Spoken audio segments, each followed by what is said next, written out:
الأنبياء والمرسلين وعلى آله وصحبه أجمعين. أعوذ بالله من الشيطان الرجيم. بسم الله الرحمن الرحيم. لقد كان لكم في رسول الله أسوة حسنة. وقال رسول الله صلى الله عليه وسلم: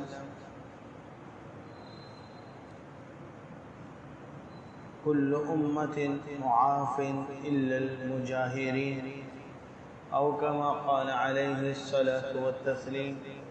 صدق الله العظيم وبلغنا رسوله النبي الملحم العظيم. رب اشرح لي صدري ويسر لي أمري واحلل عقدة من لساني يفقه قولي. ربنا زدنا علما، ربنا زدنا علما، ربنا زدنا علما. عزیز بزرگوں، محترم و معزز سامعین اعظام، السلام علیکم ورحمۃ اللہ وبرکاتہ. آج کی مجلس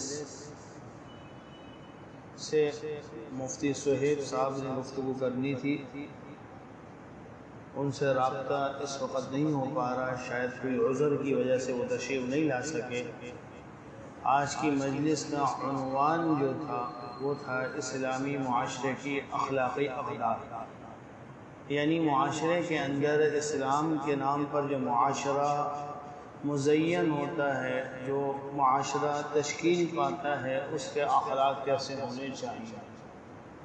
نبی کریم صلی اللہ علیہ وسلم نے صحابہ کرام علیہم الرضوان کی تربیت فرمائی، اور ایسی تربیت فرمائی کہ اللہ کے رسول علیہ السلام نے اپنی زبان اقدس سے انہیں اولئک هم المفلحون، اولئک هم المہتدون کا سرٹیفکیٹ عنایت فرمایا کہ یہ حضرات ہدایت یافتہ ہیں، یہی حضرات کامیاب ہیں، اور اب انہی کی پیروی کرنی ہے. اور قرآن کریم نے انہیں امت کے لیے اسوہ قرار دیا کہ فَإِنْ آمَنُوا بِمِثْلِ مَا آمَنْتُمْ بِهِ فَقَدْ اهْتَدَوْا. اب اگر تم ایمان لاؤ گے تو ایمان ان کی طرح ہوگا تو کامیاب اور کامران ہوگا، ان کی طرح نہیں ہوگا تو تمہارا ایمان کامیابی نہیں ہے، تمہارا ایمان اللہ کے ہاں قبول نہیں ہے اگر ان کی طرح نہیں. صحابہ کرام علیہم الرضوان نے رسول اللہ صلی اللہ علیہ وسلم کے اخلاق حسنہ کو بیان کیا. نبی کریم صلی اللہ علیہ وسلم نے خود ارشاد فرمایا: انما بعثت لأتمم مکارم الاخلاق، کہ میری بعثت کا مقصد یہ ہے کہ اخلاق حسنہ کو مکمل کیا جائے. یہ اخلاق حسنہ رسول اللہ صلی اللہ علیہ وسلم کے بعثت کے مقاصد میں سے ایک مقصد ہے. اخلاق ہونے کیا چاہیے؟ اخلاق وہ ہونے چاہیے جو رسول اللہ صلی اللہ علیہ وسلم کے تھے. آپ علیہ السلام کے اخلاق کیا ہیں؟ حدیث میں آپ علیہ السلام نے ارشاد فرمایا: من لم یرحم صغیرنا ولم یوقر کبیرنا فلیس منا. جو شخص ہمارے بڑوں کا احترام نہ کرے، ہمارے بزرگوں کا احترام نہ کرے، اور ہمارے چھوٹوں پر شفقت نہ کرے، وہ ہم میں سے نہیں ہے.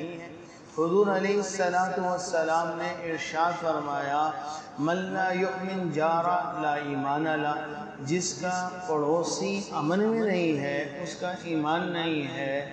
آپ علیہ السلام نے ارشاد فرمایا کہ تم میں سے کوئی شخص ایمان والا اس وقت تک نہیں ہو سکتا حتیٰ یحب لأخیہ ما یحب لنفسہ، جو وہ اپنے بھائی کے لیے پسند کرے وہ اپنے لیے پسند کرنے والا بن جائے.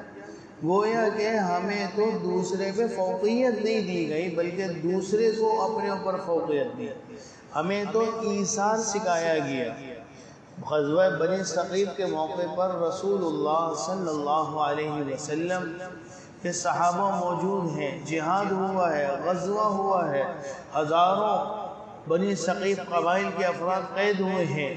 ایک عورت آتی ہے آپ علیہ السلام کے پاس کہتی ہے کہ میں فلانی ہوں. حضور علیہ السلام اپنی چادر اتار کر اس کے لیے بچھا دیتے ہیں، اس کو اس پہ رکھتے ہیں اور کہتے ہیں کہ یہ میری بہن ہے، یہ میری رضاعی بہن ہے، شیمہ ان کا نام ہے، یہ حلیمہ سعدیہ کی صاحبزادی رضی اللہ عنہ ورضوا عنہ.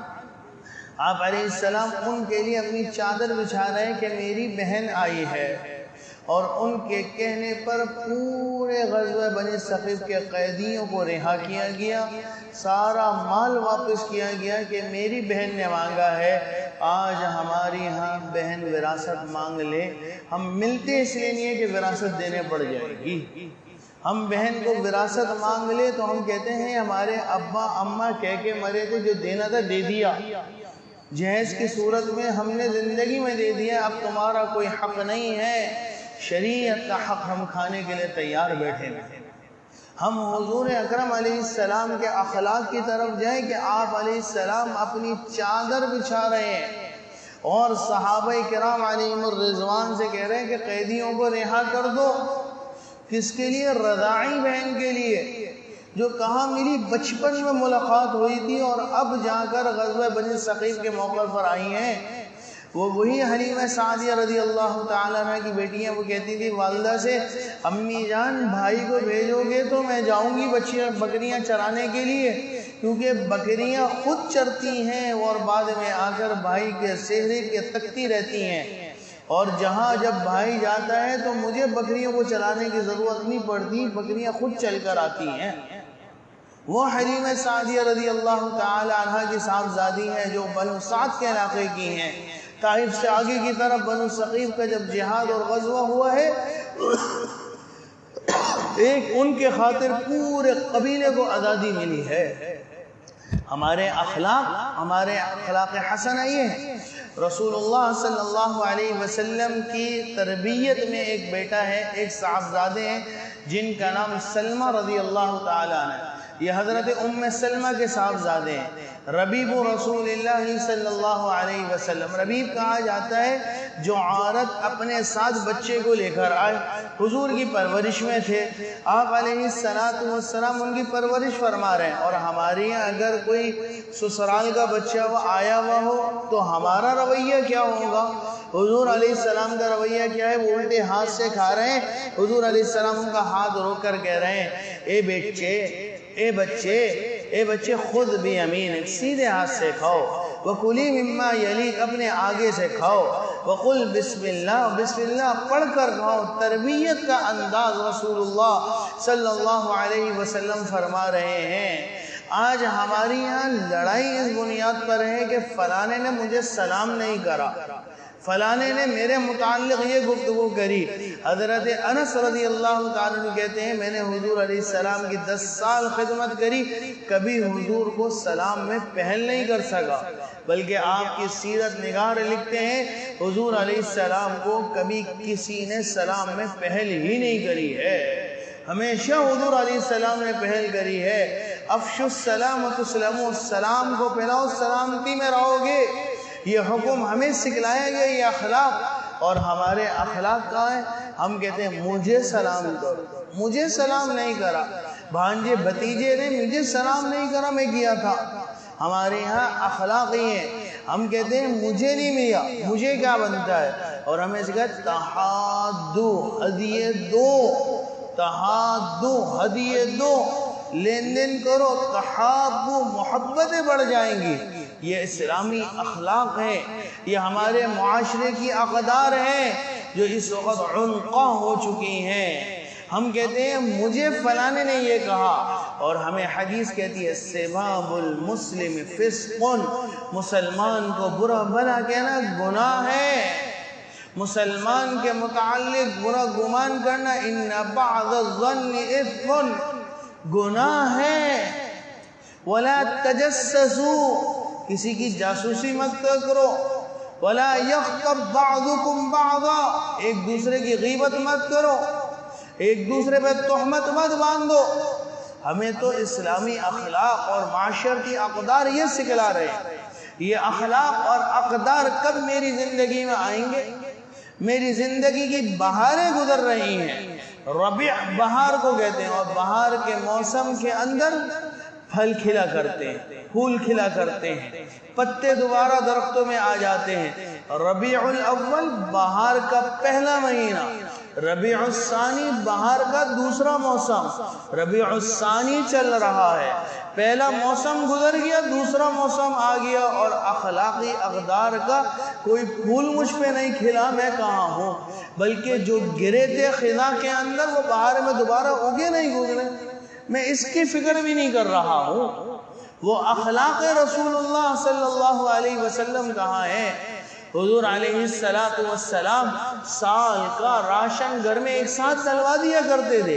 امی عائشہ رضی اللہ تعالیٰ عنہ کہتی ہے میں چھوٹی عمر کی تھی، مجھے آٹا میں پڑوس سے گنوا کے لاتی اور لا کر چھوڑ دیا کرتی، مجھے نیند آ جا کرتی، میں سو جایا کرتی۔ جب میں سو جاتی تو بکری آ کر وہ گوندا ہوا آٹا کھا لیتی۔ حضور علیہ السلام پر قربان جائیں، آپ کے گھر میں ہمیں پتہ ہے، آج ہم پڑھتے ہیں، بولتے ہیں کہ تین مہینے چولہا نہیں جلتا تھا، اس حال کے اندر روٹی کا آٹا بکری کھا جائے، اور ہم سوچیں اگر ہمارے ہاں بل 3 مہینے کا چڑھا ہوا ہو اور بجلی کا بٹن کھلا ہوا ہو تو ہم کہاں ہوں گے؟ ذرا سوچے تو صحیح، ہم کس جگہ پر ہوں گے؟ یہاں بکری آگے آٹا کھا گئی ہے، کس بنیاد پر کہ وہ سو گئی، وہ نیند آ گئی۔ آپ علیہ السلام نے کوئی ایک جملہ نہیں کہا ہے۔ ہمارا اخلاق حسنہ کہاں ہے؟ یہ اخلاقی اقدار ہم میں کب آئیں گے؟ آج رسول اللہ صلی اللہ علیہ وسلم کے عشق اور محبت کا دعویٰ تو ہم کرتے ہیں، لیکن یہ اخلاقی اقدار کب ہماری زندگی میں آئیں گے؟ حضور علیہ السلام کی سیرت، معاشرت، یہ کب ہم زندگی میں لائیں گے؟ قرآن کریم تو ہمیں آسان الفاظ میں یوں کہتا ہے، حضور کی اطاعت کرو، قل اطیعوا اللہ واطیعوا الرسول قل ان کنتم تحبون اللہ فاتبعونی۔ اللہ کے محبت کے دعوے دار ہو، محمد الرسول اللہ صلی اللہ علیہ وسلم کی سیرت کو اپناؤ۔ ہم نے کلمہ طیبہ پڑھ کر اللہ سے ایگریمنٹ کیا ہے، معاہدہ کیا ہے کہ ہم اللہ کی مانیں گے، حضور علیہ السلام کی فالو کریں گے، اور اس فالوئنگ کو ہم کہاں کر رہے ہیں؟ ہم کہاں ہیں حضور کی زندگی کو فالو اپ کر رہے ہیں؟ کس حد تک کر رہے ہیں؟ یہ ہمیں سوچنے کا مقام ہے کہ میری زندگی گزر رہی ہے اور میرے اخلاق، میرا چلنا، میرا بولنا صحابہ پہ قربان جائیں۔ صحابہ مدینہ منورہ سے مکہ مکرمہ کا سفر کر رہے ہیں، اس سفر کے اندر اگر ان کو محسوس ہوتا ہے کہ اس جگہ پر رسول اللہ صلی اللہ علیہ وسلم سواری سے اترے تھے، وہ نیچے اتر جاتے، بلا ضرورت اتر جاتے ہیں۔ وہ صحابی فرماتے ہیں کہ میں نے دیکھا حضور علیہ السلام نے یہاں پر اپنا سر نیچے کیا تھا، یہاں ٹہنی ہوتی تھی، ٹہنی سے بچنے کے لیے، اب ٹہنی نہیں ہے لیکن میں سر نیچے کر رہا ہوں۔ صحابی حضور علیہ السلام نے ہاتھ رکھ دیا، پوری زندگی بال نہیں کٹوائے۔ ایک صحابی ہے حضور علیہ السلام کا گریبان کھلا ہوا دیکھ لیا، پوری زندگی گریبان بند نہیں کرا کہ میں نے حضور علیہ السلام کا گریبان کھلا دیکھا تھا۔ وہ تو حضور علیہ السلام کو اس حد تک فالو کریں، اور ہمیں قرآن کریم کا فَإِنْ آمَنُوا بِمِثْلِ مَا آمَنْتُمْ بِهِ، اگر تم ایمان لائے ہو تو اس طرح لانا ہے تمہیں ایمان، تو کامیاب ہوگے۔ اور ہمارے تو اخلاق، ہم یہود اور ہنود کے پیچھے چل پڑے، ہماری شباہت، ہمارا لباس، ہمارا رہن سہن، ہمارا بولنا، ہمارا چلنا حضور کی سیرت کے مطابق ہے تو شکر کرے، نہیں ہے تو فکر کی ضرورت ہے، فکر کی ضرورت ہے۔ وہ نعمت جو اللہ پروردگار عالم نے ہمیں بغیر مانگے عطا کی ہے، وہ نعمت جو انبیاء کرام نے اللہ سے مانگی تھی، اور اس نعمت کے لیے حضرت عیسیٰ علیہ السلام قرب قیامت نزول فرمائیں گے، وہ نعمت امت محمدیہ علیہ السلام میں ہونا اللہ نے ہمیں بن مانگے عطا کیا ہے، اور بن مانگے نعمت کی ناشکری ناقدری کری کہیں یہ نہ ہو کہ ہم سے چھن جائے۔ یہ اتنی بڑی نعمت ہے، حضور کی اسوہ حسنہ، سیرت، اخلاق، اخلاق حسنہ یہ ہماری زندگی کا لیے ایک مشعل راہ ہے، اور یہ اگر ہماری زندگی میں نہیں ہو تو ہمارے لیے خطرے کی بات ہے۔ اللہ تعالی مجھے بھی اور آپ کو بھی رسول اللہ صلی اللہ علیہ وسلم کی سیرت اپنانے والا بنائے۔ وصلی اللہ تعالی علی خیر خلقہ محمد وعلی آلہ وصحبہ اجمعین برحمتک یا اللہ۔ الحمد لله رب العالمين، اللهم صل وسلم على أفضل الأنبياء والمرسلين وعلى آله وصحبه أجمعين۔